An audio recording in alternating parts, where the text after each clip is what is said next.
হরে জয় নিতাই, জয় গৌর, জয় শ্রী রাধেশ্যাম।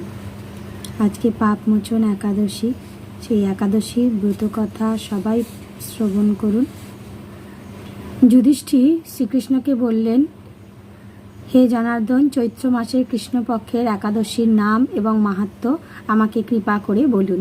শ্রীকৃষ্ণ বললেন, হে যমরাজ যুধিষ্ঠির, আপনি ধর্ম বিষয়ক প্রশ্ন করছেন। এই একাদশী সকল সুখের আধার, সিদ্ধ প্রদানকারী ও পরম মঙ্গলময়, সমস্ত পাপ থেকে নিস্তার ও মোচন করে বলে এই পবিত্র একাদশী পাপ মোচনী একাদশী নামে প্রসিদ্ধ। রাজা মান্দাত্তা একবার লোমস মুনিকে এই একাদশীর কথা জিজ্ঞাসা করেছিলেন। তার বর্ণিত সেই বিচিত্র উপাখ্যানটি আপনার কাছে বলছি, আপনি মনোযোগ দিয়ে তা শ্রবণ করুন।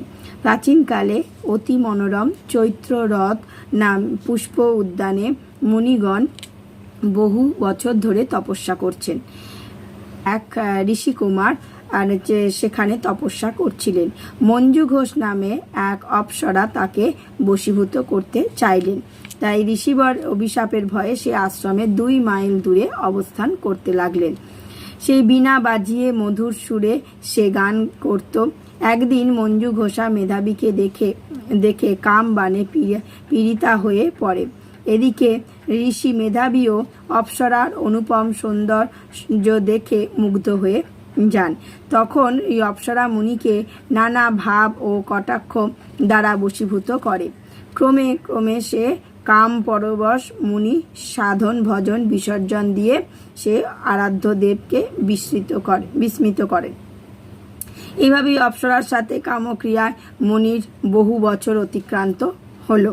মুনিকে আচারভ্রষ্ট দেখে সেই অপ্সরা দেবলোকে ফিরে যেতে মনস্থ করল।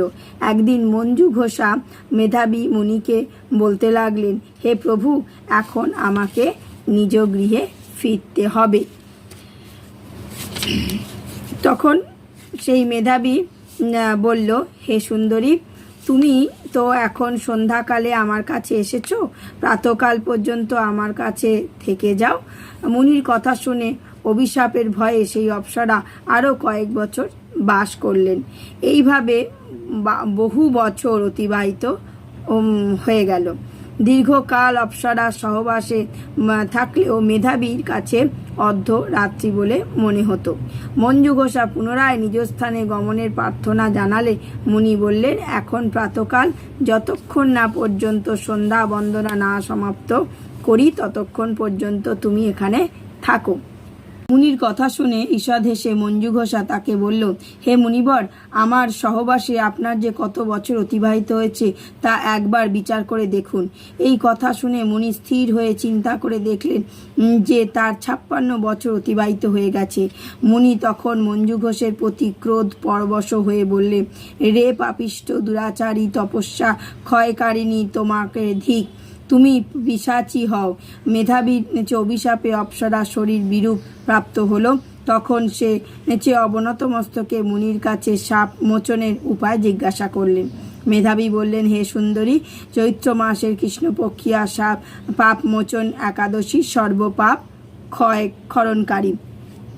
সেই ব্রত পালনে তোমার পিশাচত্ব দূর হবে। পিতার আশ্রমে ফিরে গিয়ে মেধাবী বললেন, হে পিতা, এক অপ্সরা আর সঙ্গদোষে আমি মহাপাপ করেছি। এর প্রায়শ্চিত্ত কি তা কৃপা করে আমাকে বলুন। উত্তরে চ্যবনমুনি বললেন, চৈত্র মাসের কৃষ্ণপক্ষিয়া পাপমোচনী একাদশী ব্রতের প্রভাবে তোমার পাপ দূর হবে। পিতার উপদেশ শুনে মেধাবী সেই ব্রত ভক্তি সহকারে পালন করলেন। তার সমস্ত পাপ দূর হয় এবং পুনরায় তিনি তপস্যার ফল লাভ করলেন। আর মঞ্জু ঘোষাও ওই ব্রত পালনের পিশাচত্ব থেকে মুক্ত হয়ে দিব্য দেহে স্বর্গে গমন করলেন। হে মহারাজ, যারা এই পাপ মোচনী একাদশী পালন করে তাদের পূর্বকৃত সমস্ত পাপ ক্ষয় হয়।